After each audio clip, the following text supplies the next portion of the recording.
يا بني إسرائيل اذكروا نعمتي التي أنعمت عليكم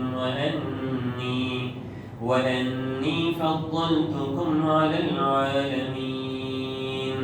واتقوا يوما لا تجزي نفس عن نفس شيئا ولا يؤخذ منها عدل ولا هم ينصرون. وإذ نجيناكم من آل فرعون يسومونكم سوء العذاب يذبحون أبناءكم ويستحيون نساءكم وفي ذلكم بلاء من ربكم عظيم. وإذ فرقنا بكم البحر فأنجيناكم وأغرقنا آل فرعون وأنتم تنظرون.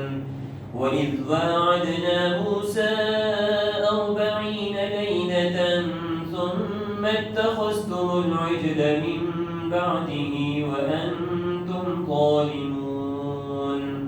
ثم عفونا عنكم من بعد ذلك لعلكم تشكرون. وإذ آتينا موسى الكتاب والفرقان لعلكم تهتدون.